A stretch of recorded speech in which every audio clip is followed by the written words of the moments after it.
What up, everybody, and welcome back to the Picogram podcast. We are coming in hot after the UFC, PPV, BMF, MFers. So it's time to go over this fucking crazy card. Uh, you know, people kind of dogged on it before we got to it, and then once we actually got to it, I think we kind of came around and was like, man, these are some fucking bangers. Definitely had some fucking bangers going on. We'll jump right into it. You know, we'll touch on some of the hard-hitting fights that really stood out to us because, I mean, I think it was almost a finish. Was it a finish every fight? Let's go down the thing here. KO, first fight. Submission, KO. Especially in the early prelims, yeah. Yeah. So, Early prelims. 3 decisions on the prelims. yeah, dude, just... And nothing but decisions on the main event. Ouch. We'll get to it. Still good fights, relatively. But the real action happened early in the night with the prelims, early prelims, like Luke was saying. Pretty badass. I really want to start around Jimmy Crute and Pacquiao. The first 3 fights were great. Ryan Spann on a comeback on the heavyweight tour. Was that? Yeah, it's heavyweight. So, yeah, he's fighting heavyweight. Yeah, he just moved up. So, did good. Looked great. Bruno Ferreira, that submission got me a lot of XP, my friends. That is what got me in the top 10% of the verdict pool last night. But yeah, I really want to touch on Jimmy Crute, who I think, fellow mullet man with Theo Vaughn, fan favorite. But the harsh truth is, dude ain't want to fight in 5 years, I think. So it's good to see him back in the win column and back in a dominant kind of win because, dude, dominant, and when he hit the ground, you could tell the fucking skill level was just gigantic on the ground. Pacquiao is obviously a stand-up striker. Looked great on the feet. Was tagging Jimmy. Jimmy was tagging him back. Pacquiao looked good, but when it hit the ground and you could tell Jimmy was like do or die, he really started just going for the arm, going for, he did like a weird fucking wrap with his legs. Just Jimmy doing Jimmy. Jimmy Crute, the Brute, looked good, man. Good to see that guy come back. That was a banger of a fight. If it would have stayed on the feet, I would have said Pacquiao probably kept just pushing him and fucking, because Jimmy just walks forward. Not the greatest defensive striker. What's the stats on that? Hit that again. Let's see like the real stats here. So yeah, Pacquiao had 37 total strikes to Jimmy's 11. Is that the whole fight? Yeah.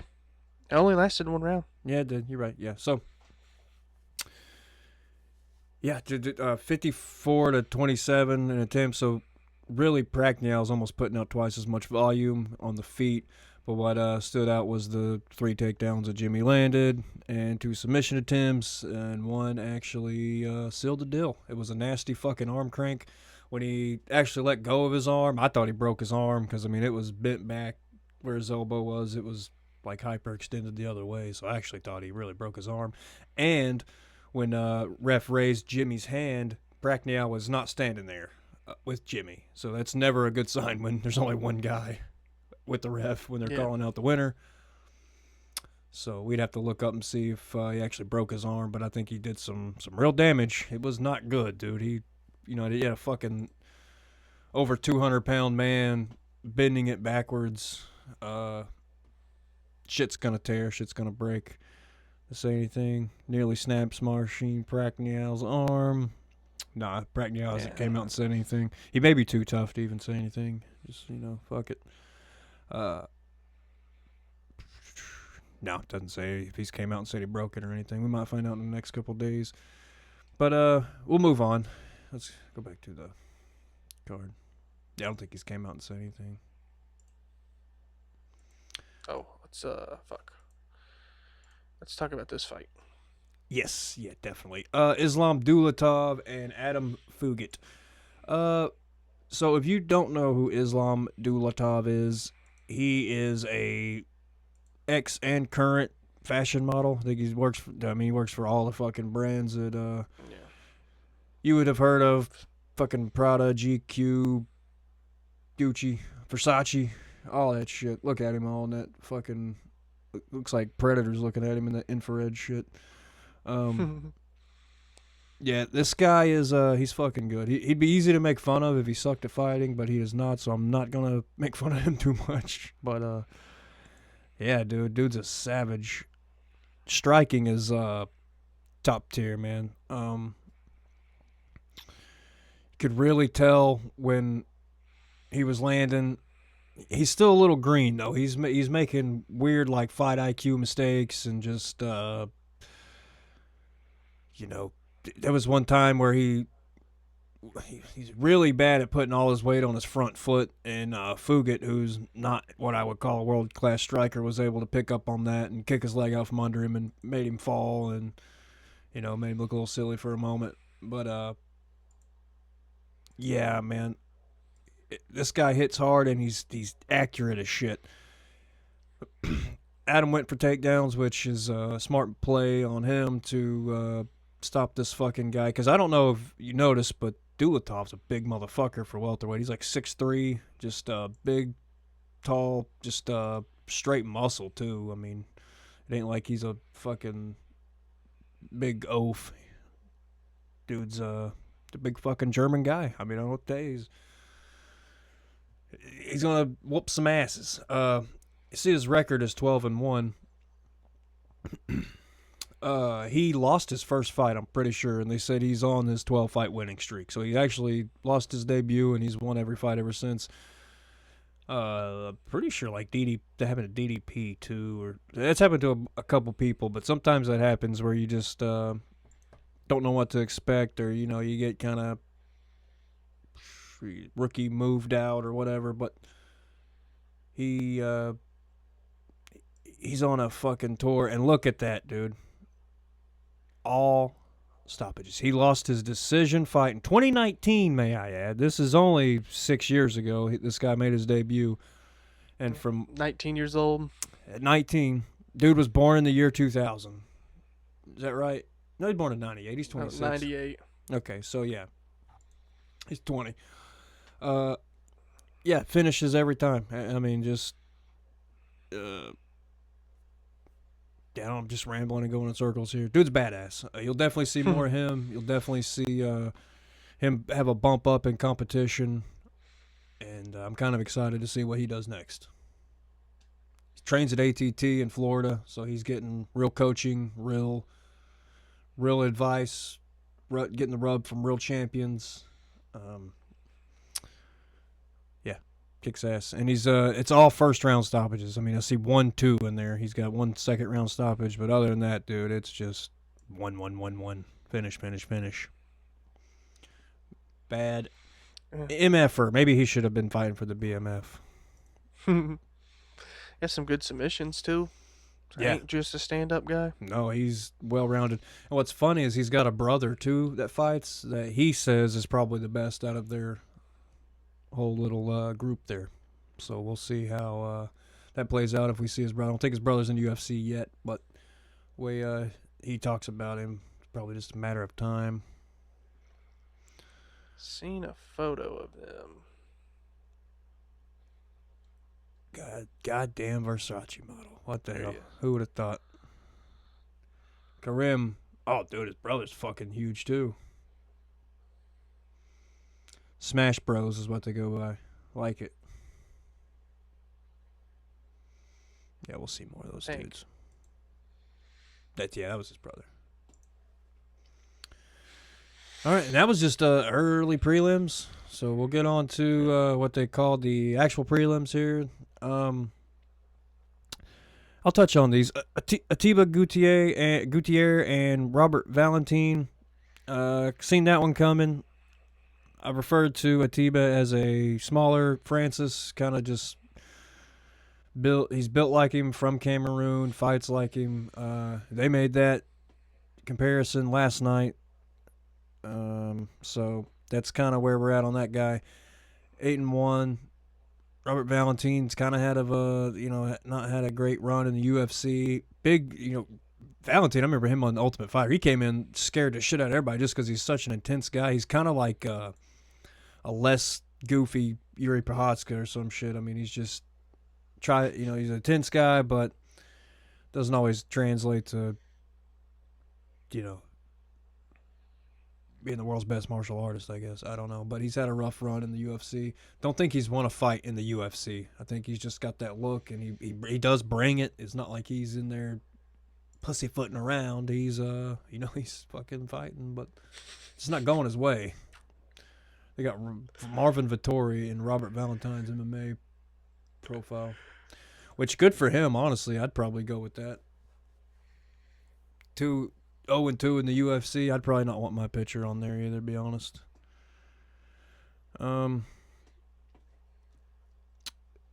0-3. 0-3. Yeah, and that first loss was the Ultimate Fighter finals. He won 2 fights. Or he won his first fight in the Ultimate Fighter, and then The semifinal, he won. But the actual final that they do on the card, he lost. Yeah. To Ryan Loader. Maybe they'll give him another loss against. Yeah. They might. Finney. Yeah, I know. He's gotten like a bum, fucking ride, because that Torres Finney guy, we all know, old no neck, wrestle you to death. He fought on the fucking Contender Series like 3 times, didn't lose, and still didn't get a contract because he's just not that entertaining. And then he got, Atiba, who's pretty much fucking certified knockout artist. So, I mean, he's getting these dudes that, not easy fights, but is what it is. Next fight, Francisco Prado and Veritanikidov. Was what it was. It was a little bit of a war. I picked that one wrong. I picked Prado. Yeah, I don't know. That they both were making weird mistakes in that fight. I think they both could have finished that fight in a couple different times, but just that's not how it played out. Yeah, I don't know much to say about that one. I feel like that could have been a finish on either side, but they just kind of let the other guy up, or didn't capitalize on moments they should have. But that was, that fight was what it was. Move on let's just move on to the next fight, because it's what one fight of the night. Marvin Vettori, Brendan Allen.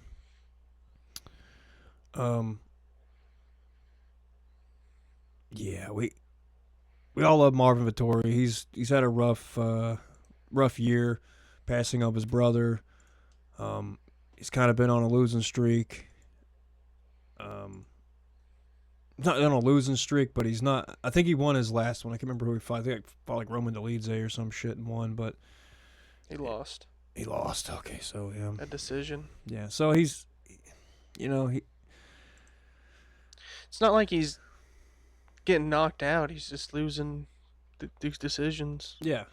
I don't think he's ever been stopped. Check me on that, but I don't think he's ever been stopped in his whole 9 losses. Submission. That was a win. No, he won. Okay, I'm sorry. Yeah, he's never been stopped. All decision losses. Yeah, not a guy you want to just stand and trade with. The fucking Italian lunchbox head he's got. Just a tough son of a bitch. I think he's half orc or some shit, but I will say this. Okay, Brendan Allen won that fight strictly on just keeping it on the feet and just piecing him apart. Marvin kind of just walking towards him like a Terminator, and just, Marvin Vettori kind of fights head with his face first and just willing to take one to give one. And he was tagging Allen. It just seemed like Allen kind of had the better angles, kind of stuck to his punches a little more. Marvin kind of just brawling. And for the established grappler that Brendan Allen is, anytime it went to the ground, Marvin did not have any problem getting it back to the feet or grabbing Brendan. So it looked very apparent that Brendan Allen didn't want anything Marvin Vettori had for him on the ground, so they kept it standing and fought to a decision. I think Marvin would have submitted him, honestly, if they would have kept fucking around on the ground. But super, super fucking close fight. If you look at the numbers right here, Jesus, I don't see how Marvin didn't win. I guess Brendan did more Brendan did more Allen. Brendan did more damage.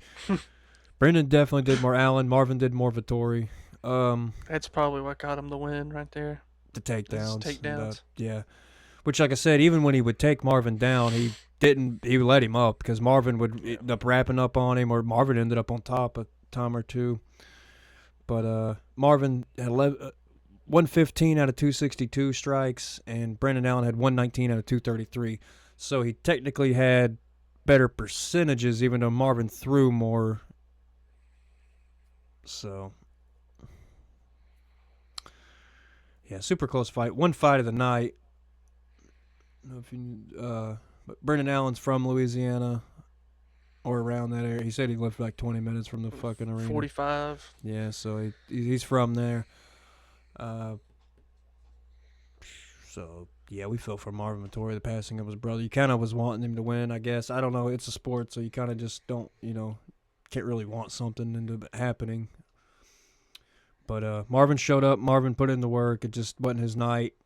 He'll be back. He's a tough son of a bitch. Brendan Allen's moving up the ladder. Brendan Allen doing work in this division. What's Brendan Allen's last fight? Now, he did lose to Roman Dolidze, I'm pretty sure, right? Brendan Allen? We'll look into that. He lost to Fluffy last time out. So, Brendan Allen's a guy, I think he'll win one, lose one, He's doing pretty good. Dude, he went on a run there for a minute. He's had a lot of fights in the UFC.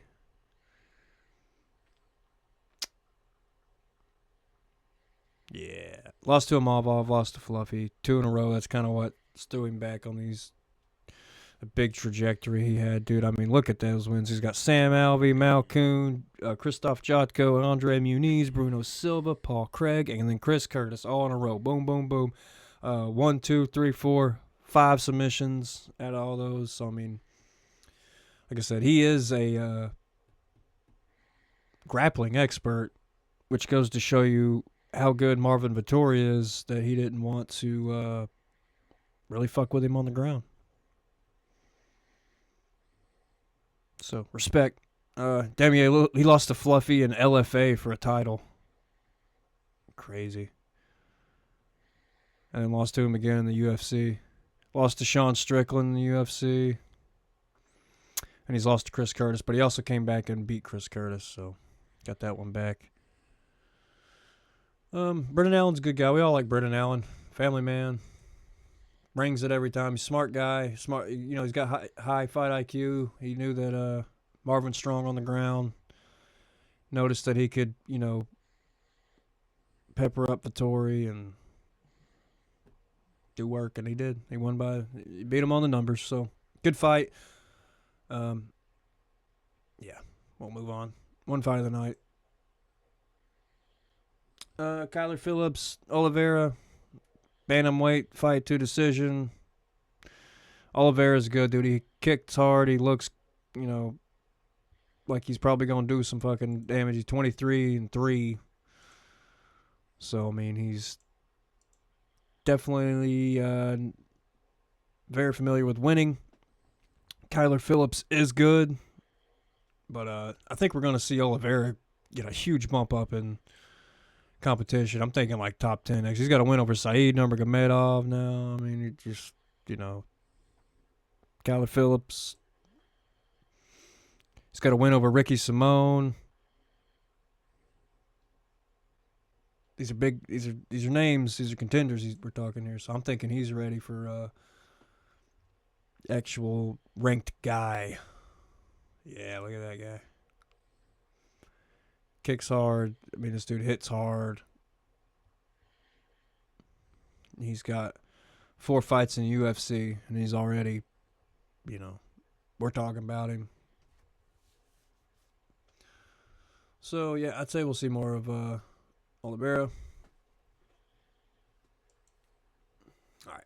Let's move on to the main card. I don't see how that was the prelim main fight. That Brendan Allen and Vettori should have been the fucking main event on that. Crazy that I guess they had high hopes for the Oliveira to have a finish or something, but whatever.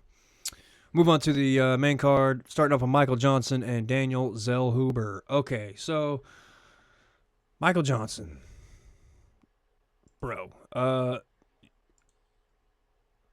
just an unk at fighting here. Dude's 39, still out there beating young guys. He's always had a tough time when it comes to like the very tip of the spear, but you know, dude has definitely made a career out of fighting. Definitely, I don't want to call him a gatekeeper, but he is a good test to see if somebody is actual fucking material for top or not.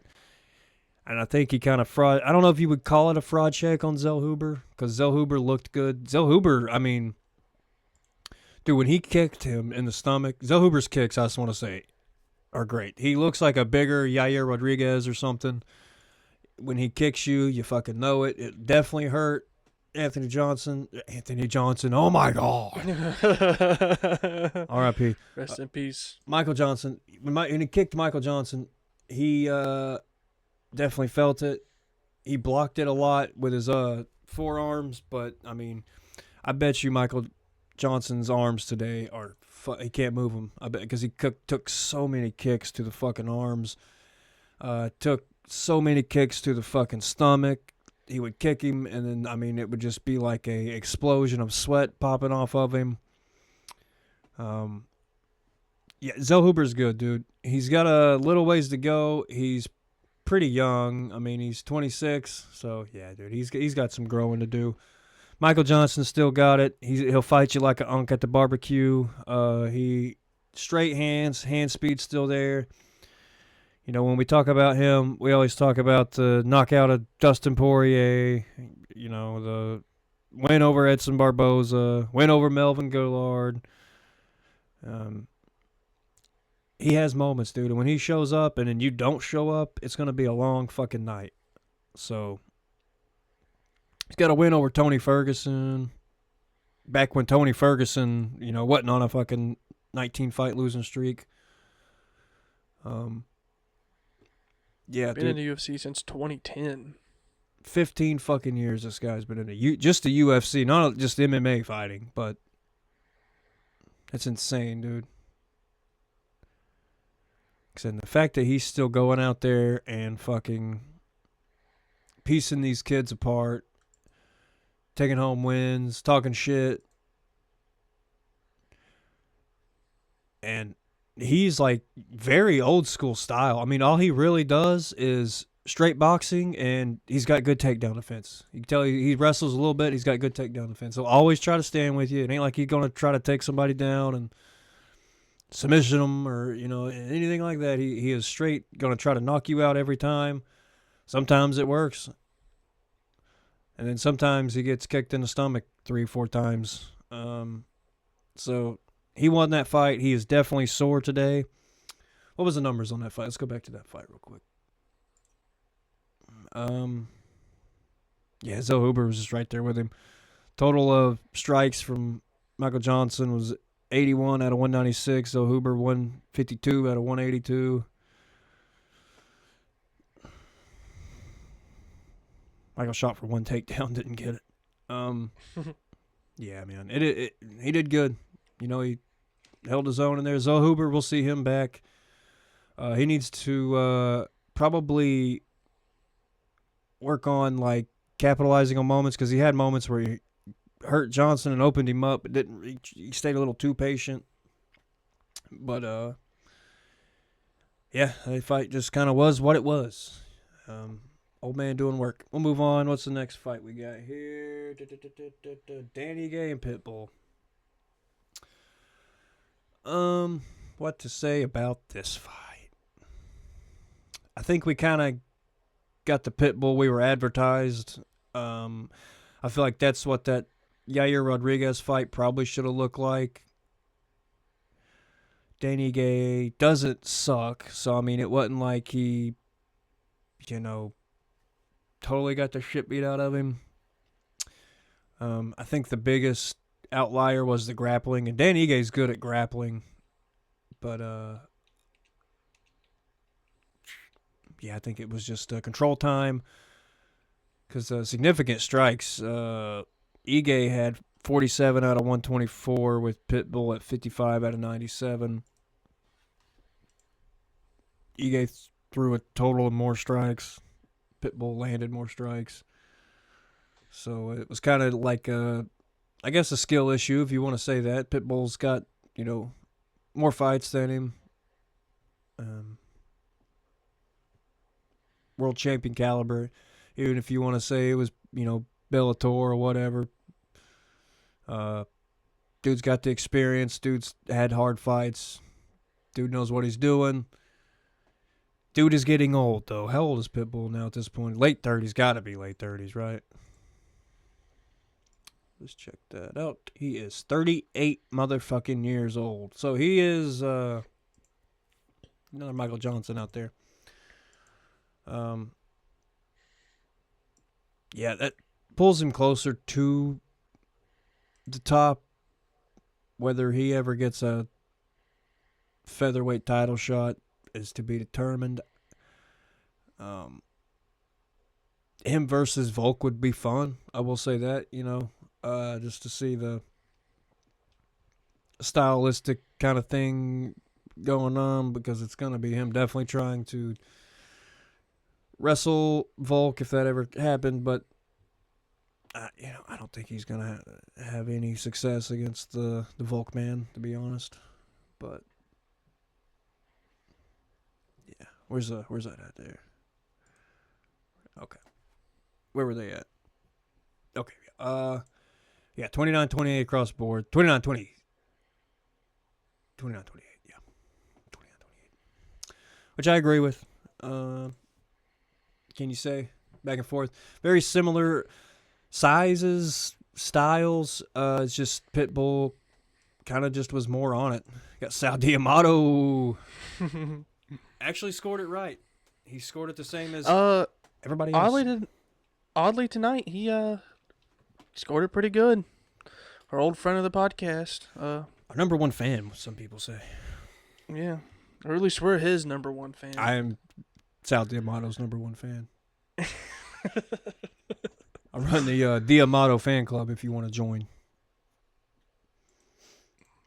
Password is 107. Yeah, dude. We'll move on. Kevin Holland, D-Rod. Was a good fight. That's crazy. Very technically sloppy, if I had to say, in a weird way. Both dudes kind of... I have some shit to say about this fight when you're... You go ahead. You take done. this one. What'd you say? Okay. It was a very competitive fight. Was. I enjoyed it a lot. If you guys have not watched the podcast before, it's your first episode. I am a Holland fan. I enjoy Holland. I love watching him fight. Fights a lot. And, I don't know. It was really good. The last round is what got me in this fight. It was so weird. It's the best way of me putting it. He did that was where he held him down. Like, he jumped on top of him and, like, held his arm and was hitting him in the face. He, like, held his arm, pinned his arm back like a little kid. Yeah. It was such a crazy back and forth, too. Mm-hmm. Like, 1 minute it was fucking Holland on top. And the next minute he was flipped over and he's on the ground getting ground and pounded. And then standing up for a minute to get right back to the ground and swapping back forth. It was just weird. It was such a weird, like, back and forth. Yeah. Yeah, definitely. Go 29-28 across the board. All scorecards the same. Everybody gave Rodriguez first two, gave Holland the last one. Go back to the numbers real quick. Honestly, I mean, no one would have said shit. Yeah, same amount of punches. Literally. I mean, it's hard for me to say anything because, like I started at the beginning, I'm a Holland fan, but I could have seen him winning it too. That's where I was going with it. Yeah, I'm a D-Rod fan too. I like D-Rod. Oh yeah. We joked on him last night, but yeah, it's just I like D-Rod. Yeah, I do too. He's a good fighter. He's fun to watch. He's entertaining. Yep. All that. He D-Rod kind of gets lazier as the fight goes on. I think he's might have a cardio issue. He is also 38 fucking years old. Jesus, everybody fighting tonight's fucking 40 years old. But old heads. So this is the fucking barbecue fight league. Everybody fighting over the last fucking hamburger. What was a retirement fight? So what do you expect? Yeah, a fucking retirement home looks like. The retirement party. Fight night. Yeah, man. Everybody loves Kevin Holland. Kevin Holland's 5th fight of the year already. I don't know if that helps him or hurts him. He's not like getting finished. I don't think he's ever been finished. Maybe no, that don't sound right. I think that is not right. Oh, he's been knocked out. And definitely Hamzat tapped him out in about fucking 20 seconds. So yeah, he's yeah. The Ritter got subbed him. Yeah, I don't know what the fuck I was thinking. No, he's definitely been finished. Yeah. The Lees sounded right out. when I said it, but then I was like, no, it don't. Wonder Boy knocked him out. Yeah. Chinayev submitted him. Mm-hmm.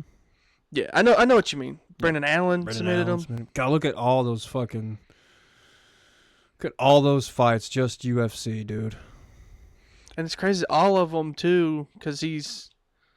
I didn't know he fought in Bellator, but been fighting since 2018. So all these people he's been fighting are like names now still, you know. Mm-hmm. Marvin Vettori, who fought, Dawkins. Oh, dude, he's fought the entire middleweight division, Chiesa. half the welterweight division. Lost to the champ. Mm-hmm.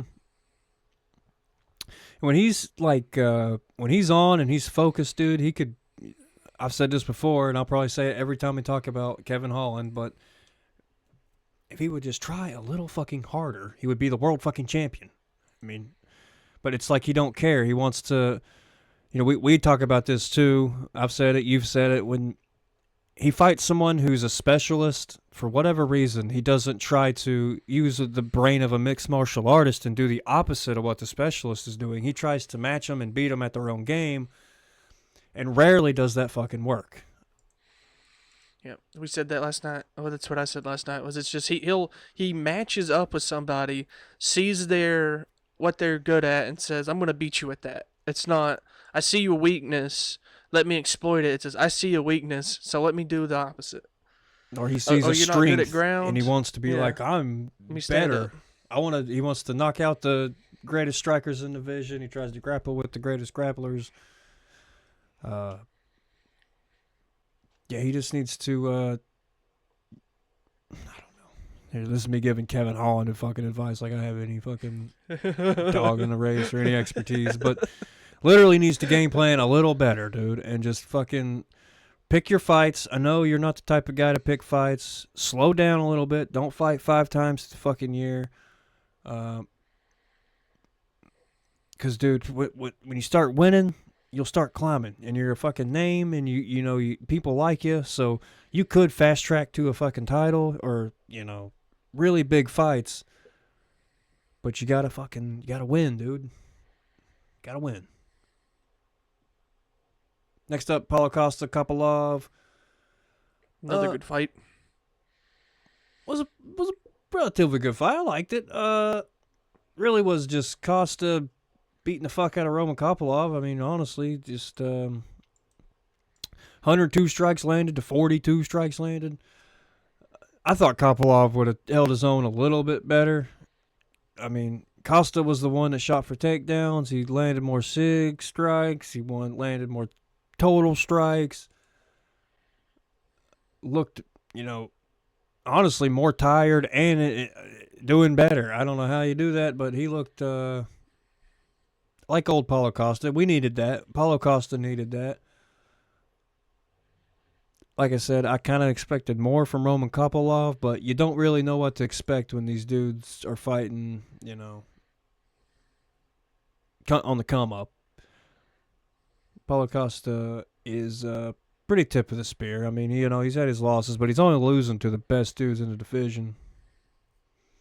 And he's losing to Father Time on that hair, man. We talked about that. I know you're holding it there for a reason. You want me to say something? Yeah, I know, dude. Yeah, poor guy. His hair's looking rough, bro. I mean, when he walked in and he was looking down and it was showing the top of his head, I wish I could have been there to just be like, look up, dude. Yeah. Keep that chin up, brother. Keep that chin up. For the love of God, do not get knocked out tonight. Yeah, he's lost to like Izzy, Vittori, Whitaker, Yeah, and his Strickland. losses ain't fucking bad, dude. The only guy who's not been a champion that beat him was Marvin Vittori. So, who had a war the same night, so. Yep. Paul Costa's fun. Kind of a one-trick pony. And these days he's a knockout artist that's not knocking people out. So, but he's still landing. He's still showing up. But I mean, yeah, he's just the fucking straight boxer, power puncher. Throw some body kicks here and there, but for most part, he just hits you with those fucking cannons he has attached to his shoulder. Yeah, whatevs. What's the next fight? What was the co-main again? Can't remember off the top. That was the co-main? That was the co-main, wasn't it? Yeah. Okay, so we'll just move on Main event to the main of event. the evening. Yeah, we'll touch on this. Was a great fight. Was everything you expected. I mean, motherfucking Max Holloway threw 378 punches. Dustin threw 255. Max broke a lot of curses that night, if you will. He's the first to end a trilogy on a win after losing the first two. Nobody's done that. He's the first to defend the BMF title, if you want to put it that way. One thing I did like about this was I was explaining to you yesterday that it is BMF lineage. Justin Gaethje did beat Dustin for the belt, and then Max beat Justin for the belt. So if Dustin would have won, he would have been the lineal BMF title, in which we said would have been cool if he would have just won it and retired with it, and then they just kind of did away with it. I don't know. To me, it's kind of an out to put on a pay-per-view and not have an actual division champ, and just put a title at the end of it and throw a fucking pay-per-view and take $87 from me. Because, yeah, I mean, that kind of was what it was. It was a great legacy fight. Dustin was done before he went in there, so, I mean, he looked smaller than Max for some reason. He, lost more weight than he normally does. He looked way more shredded, way more skinny. Max put on weight, so he looks like a real lightweight now. Man, yeah. I don't know. It was a fun fight, but it really was just them tagging each other back and forth. Like the first two fights, well, not the first. First fight, he just took him down, fucking submitted him. But second fight, yeah, it was back and forth with the war. Max would always land more punches, but it didn't seem like he had enough power to actually hurt Dustin. This time, he had enough power to hurt Dustin. Knocked him down. Knocked him down. Both got knocked down. So, I mean, it was back and forth. It was a real... it was everything in a stereotypical Max Holloway-Dustin Poirier fight. Dustin Poirier jumped the ghillie. He wasn't silly. Max Holloway pointed at the ground, and that was tongue twister. Max Holloway pointed at the ground, and last 10 seconds, bring it on. What was funny is he did that, and then he tagged Dustin, and Dustin tried to take him down. Yeah, immediately went for the clinch. Which is crazy that's when you know Dustin Poirier's done, dude. Dustin Poirier that fought Dan Hooker would have not went for a takedown right there. He would have fucking bit down on his mouthpiece and fucking swung for the fences.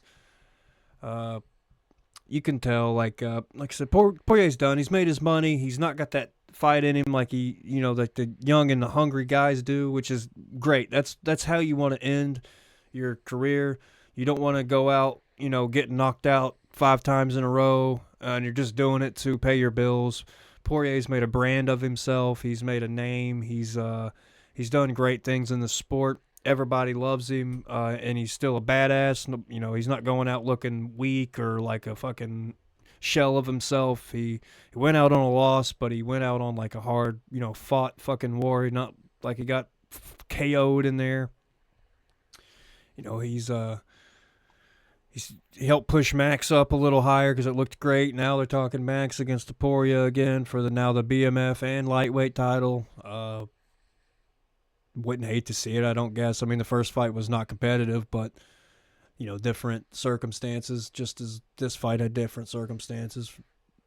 So, yeah, man, was fun. It was a fun fucking pay-per-view. I give it a solid 7 out of 10. It had its moments, like we were talking. The main card, the part I actually paid $87 fucking for, was all decisions, but more time for your money, I guess, if you want to go that way. Prelims were awesome. Always kind of touch on this when we're going through these fights. I don't think any of these fights had any top tier implications. None of these guys are fighting for a title after this, besides maybe Max. I take that back because maybe Paulo. I don't think they would give it to Paulo off one win coming back. He's coming on. He's got one win in a row. I mean, so's Max. True, but he's fighting the dude we're talking about, though. At least it would be the same guy.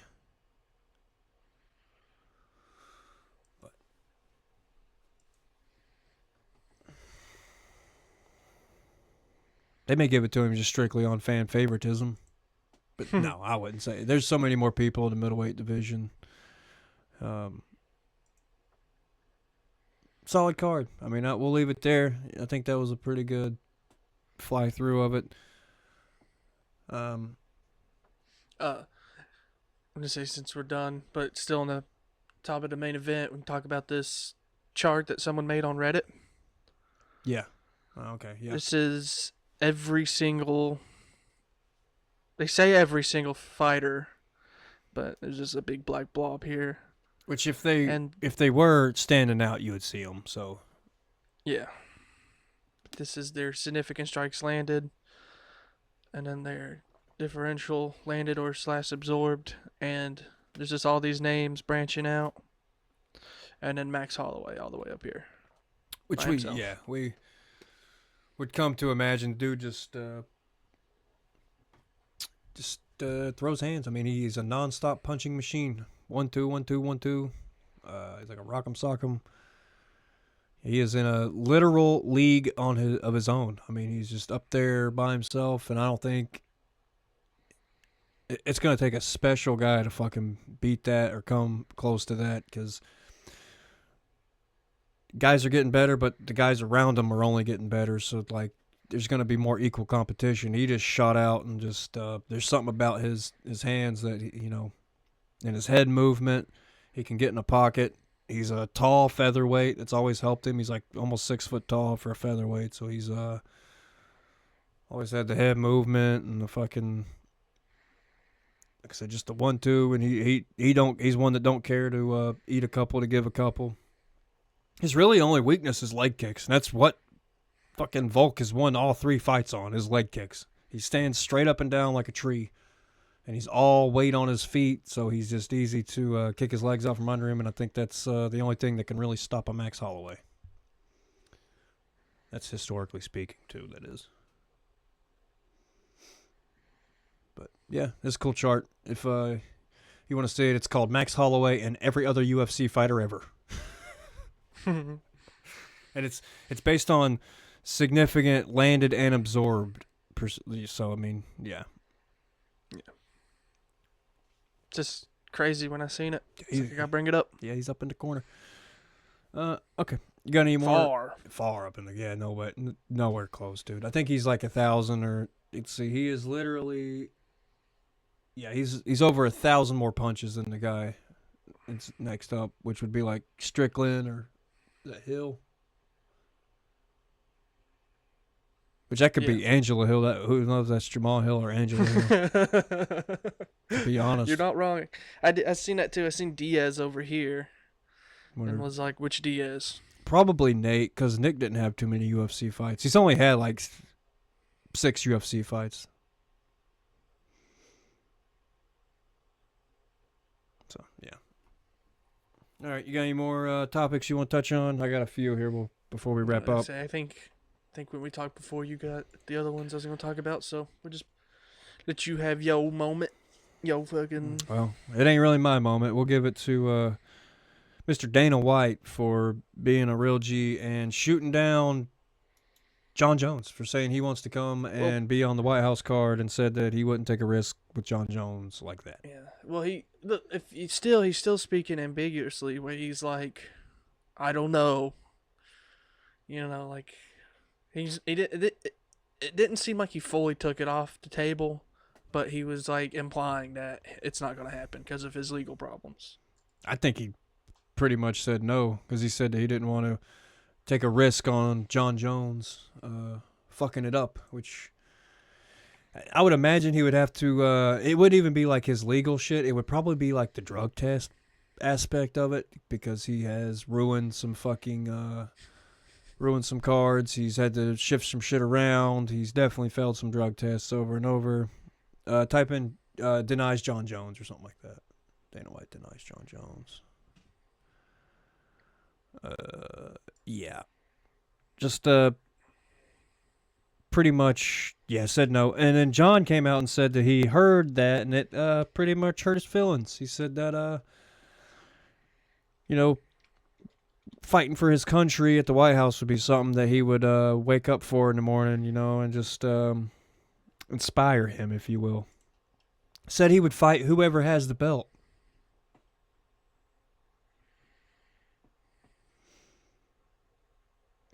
He says, it's not even about him winning the belt, White says about Jones. You know what I felt about him? You know how I felt about him? I just can't risk putting him in big positions in a big spot and have something go wrong, especially the White House card. That fight's a year away, so I'm not thinking about anything right now. The landscape could change so much by the next 4th of July. Who knows what's going to happen? Who knows who's going to be on the card? Blah, blah, blah. So I guess he did come back and be like, I don't know. I told you, yeah. I told you.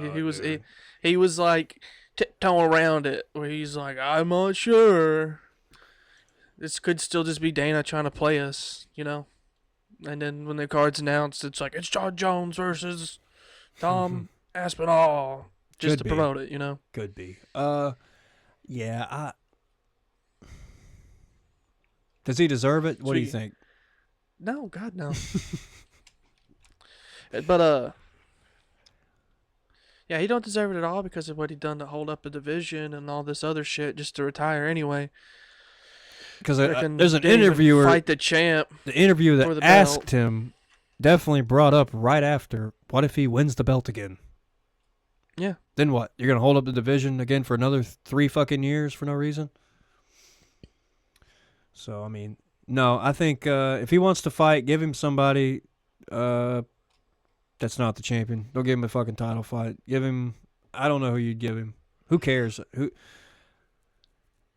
The want to see John Jones fight lowers every fucking time he talks or he's in the news. It literally is like, oh, here we go again. It's the same thing with Conor McGregor. It's like, who failed his first drug test, by the way, in the UFC testing pool. Surprise. Yeah. Hilarious, by the way, because he's on such a good run of turning his life around. So that's just a big fucking surprise, isn't it? Yeah, dude, Connor and John can go kick fucking rocks, to be honest. The fans, I think, are over it. I think Dana's over it. They'll never pay fighters like that again, and they are the exact reasons why they don't do that, because they just fucking get out of control. They fucking ruin the brand that they've tried to build. They ruin a lot of shit just being fucking, money hungry. I don't know how to put it. They deserve to be paid. I'm not going to sit here and say, the danger these guys put themselves in. Obviously, they need to be compensated. But, it ain't their fault. It's not their fault. It's not Connor's fault that he has a bunch of blind fucking idiots following him and fucking rewarding him for everything he does and not fucking point out the gigantic fucking mistakes he's making in life and the fucking, embarrassment he's putting on his fucking family and the just the stupid shit he's doing. No one makes him pay for it, or like, dude, he got over his dick pic being leaked in a day. I mean, that shit was stupid anyway, though. I'm not even on Connor's side, and that shit was just stupid. It was the whole situation stupid. Might have been planned for all the intents and purposes, and all the shit coming out about it now could be totally fucking planned, and to my help whole thing was the motherfucker lady help her fucking rap career or whatever. She needs all the help she can get. What I heard it's ass, but Yeah. Never knew who she was before this. So. Don't know who she is now. Fuck. I mean, what do you say? There's nothing really positive to look up to in Conor McGregor or John Jones anymore. They're not the same guys they were that got them to who we know today. Thank God. I mean, man, Conor used to be such an inspirational figure, dude. And, like, his fandom was not a mistake. Like, it wasn't a mistake. It was a natural occurrence. Dude called his shots. Dude was the underdog. Dude fought like he was in the Matrix. But all of that went to his fucking head. And you kind of see it so obvious nowadays that, I mean, you kind of feel sorry for him at this point. I mean, do you really, when you see a guy with $1 billion fucking dollars, do you really feel sorry for him? And in a way, I kind of do. Because I feel sorry for him. I kind of feel sorry for his family. I don't want to bring a man's kids into this, but dude, like, the disrespect you show their mother every fucking day. You should be ashamed of yourself. You should be fucking ashamed of yourself. Some people have different, relationships. They have different relationships. Dude, if that's your shit, good for you, I guess. Some people don't stick to traditional values. That's your prerogative, I guess. But again, you're just setting this weird precedent, and you are, I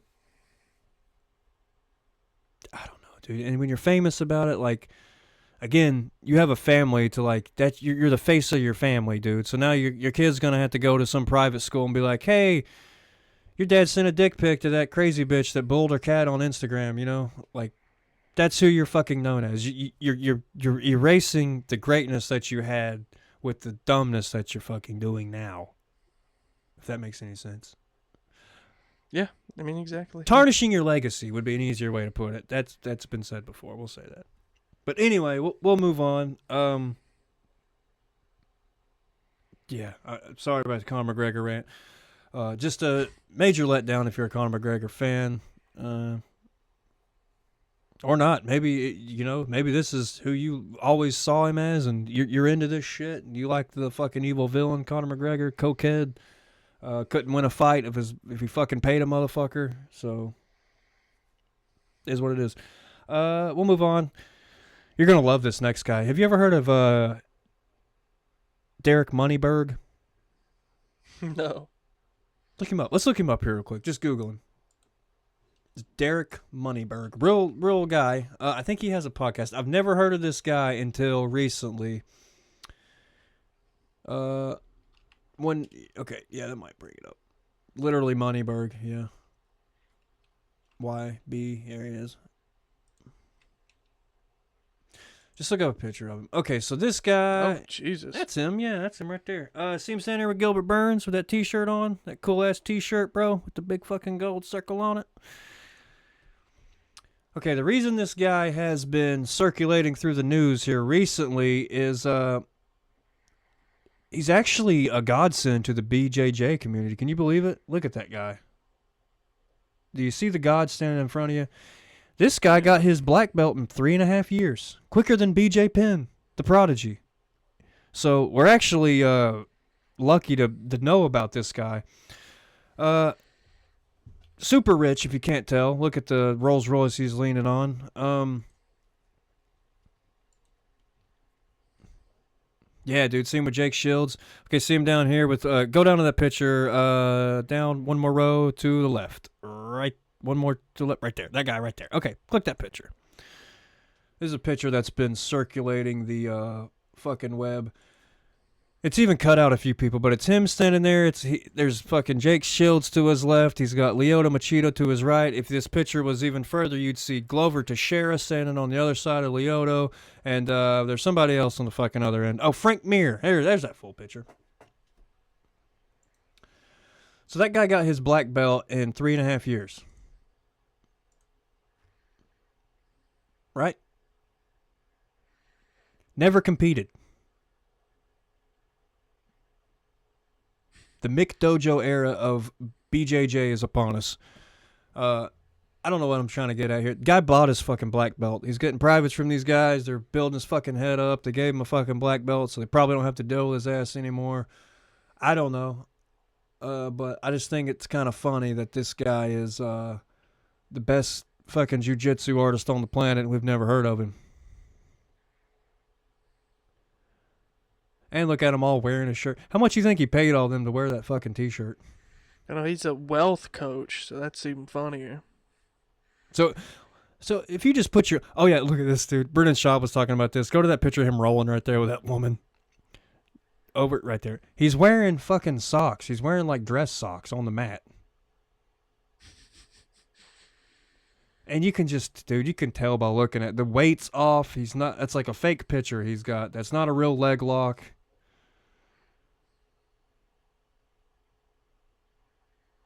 It just don't look right, bro. Derek Moneyberg.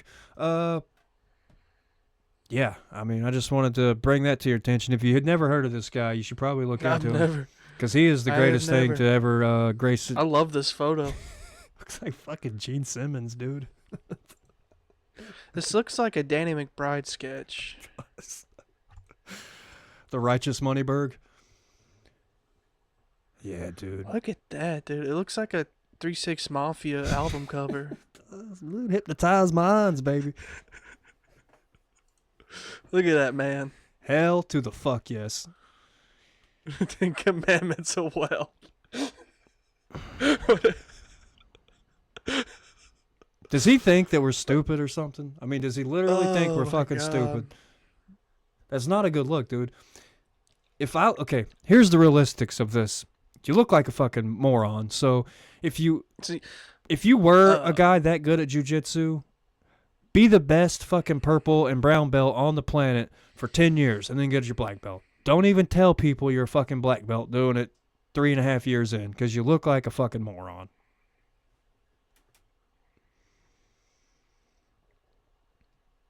Bro. It's insane. Insane. Okay, yeah, we can move on from this. Go.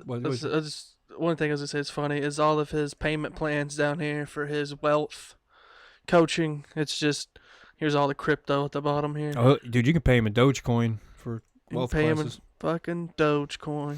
I wonder what he pays I'll help you. Jake Shields to get that black belt. Probably paid him in fucking Hakatua coin or some shit. Yeah. God, yeah. What the fuck, dude? Moneyberg. I wonder if that's a family name.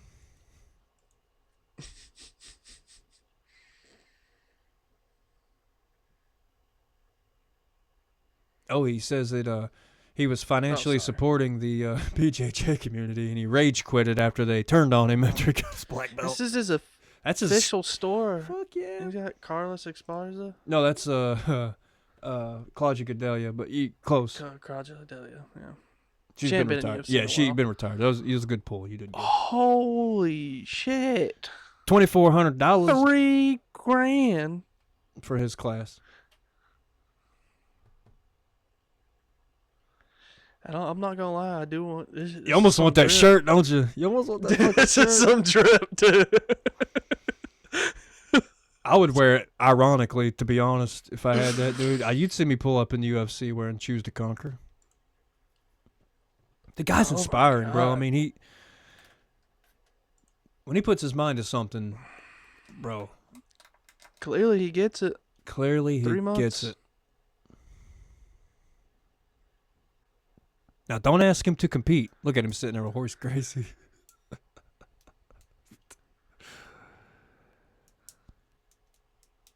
Well, I'm glad I could show you Derek Moneyberg. I feel like you needed to know about this guy. Thank you. I did. You'll have to keep up with him. We'll see what he's doing in the next year or two. I got two more to touch on. We're running a little late here.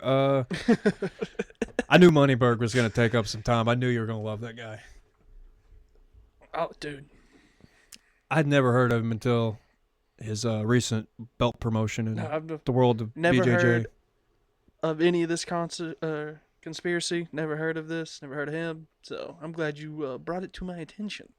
I felt like you had to know. I had to. Next up, a thing I called Sean Strickland suspended from the Nevada State Athletic Commission. He's set to appear in front of the commission next week for his official punishment for charging the cage and hitting the guy fighting that he was not fighting. So, kind of seen that coming. Well, we'll see where that goes. I don't think it's going to... If he gets suspended because of it, like I get suspending him until the court hearing, but if he gets suspended because of it, it's just showing pure fucking favoritism. Maybe, yeah. Which, well, Connors. So we went back for this. Connors and Khabib's. The only thing they got was a fine. All they had to do was, I think they were in New York, pay a little bit of money. but they went again. It's up to the state. Remember we went through this last time. It's up to the state, whatever they want to do to them. So whatever. If you did it in like a state that don't really give a shit, they probably give you a lesser fine. But Nevada, it's like one of the heads of fight. Las Vegas. It's where they fucking started all the UFC cards and shit. So I mean, they may really fucking take it out on you. But yeah, we'll just say we'll see how that turns out. I knew he wasn't gonna just fucking get a slap on the wrist. To be honest, they kind of have to make a fucking point of that because you just cannot be charged in the fucking cage hitting a guy. It's insane. But also, I don't think he cares. It's not the first time it's happened. It's not definitely not the first. Not gonna be the last. I don't think but it's gonna. I don't they're think gonna have last, to. no. Yeah, like you're saying with Connor, it would be favoritism, blah blah blah. But now that it's happening more, you're gonna have to make an example of these guys, and you're gonna have to fucking show them that you can't do that shit. But I will also say that I don't think Sean Strickland cares. He's probably made $1 million fucking dollars. He looks like he is about a 250-pound man right now, so I don't think he has any intentions of fighting anytime soon. If he's just banned from the Nevada State Commission, that just means he can't do fight in Nevada. Yeah, cards in exactly. Las Vegas. So you better hope they don't have a fucking Apex fight night. So yeah, he whatever. Yeah, like I don't think he would care. Yeah, it's not gonna fucking affect him. The thing Maybe that's gonna save it now. the only thing that's gonna affect him is if they charge his ass money. That getting hit in the fucking wallet hurts. So we'll see how that goes. Speaking of getting hit in the wallet, my last point to make here: Arman Sarukian offers Ilia Topuria $1 million and a pick of one of his supercars for a title shot. Did you see this? No. How desperate does that seem? Yeah. Sounds pathetic. I mean, I think he should get it, but not. I mean, yeah, he's earned it. I mean, why even fucking try to fucking give up one of your precious supercars? Yeah. Have it while Max is recovering. Yeah, that's not the way you want to get a title shot, Armin. I don't know if trying to flex or whatever. Maybe he can't get one any other way. Kind of like missed weight one time, so Dana faked a back injury for him to never fight again. That was weird. I don't know why maybe Dana just don't remember or something, but he did make him. I think did they ever follow up and ask him, like, hey, hang on, don't just fly past that like you didn't just say that. They never did that to him. I don't think so, no. They just let it go. So maybe Dana just didn't remember or something, but yeah, when he didn't fight Islam for the title, it was for a back injury, which we all thought was crazy because he does like back exercises where he stands on his fucking head and twists around like a break dancer just to strengthen his fucking back. I mean, look at this guy. That was the meme. Like it that doesn't was the meme. Look like he would be injured. He's in great fucking shape. Fucking billionaire already. Fucking yeah. It says right here. Google still That's AI though. That is AI. And that is the story. That's what we got before we got this bullshit that he missed weight. Because Dana he's never hid that before. It's always, they tell us. So he pinched a nerve in his lower back right here.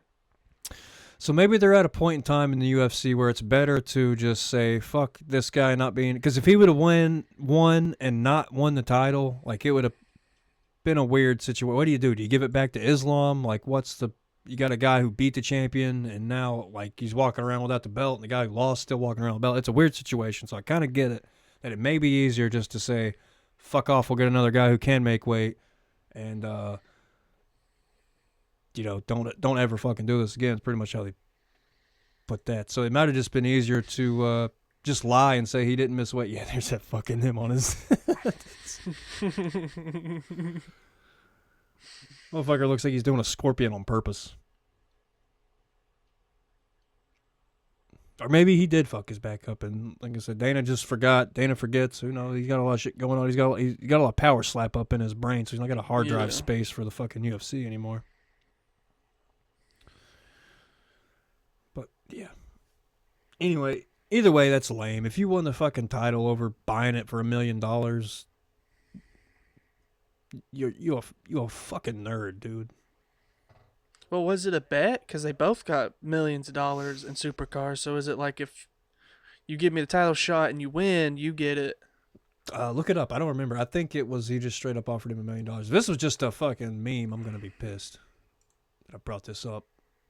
Because now that I say it, it does sound kind of fucking stupid. But I could totally see Armin saying that because he is kind of a rich, cocky motherfucker.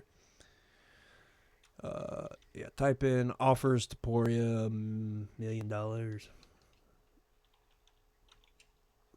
million. Yeah, there's some fucking dumb shit. Offers money. There it is. Ilya Personally pay. Taporia to secure a title fight. Publicly offered $1 million. Substantial amount of money. Yeah, so he's straight up. A car from his collection to secure the fight. Yeah, not like he's actually trying to buy the belt or anything. I mean, he just wants to fight him. Okay. Yeah, I wasn't kidding. I don't know who would have been an easier fight between him and Islam, to be honest. I don't know who you'd want to fight if you're Armin. I don't see Armin beating either one of these guys. He definitely deserves a title shot, but I don't know. He would have to out-wrestle Taporia, and Taporia's pretty fucking good at wrestling.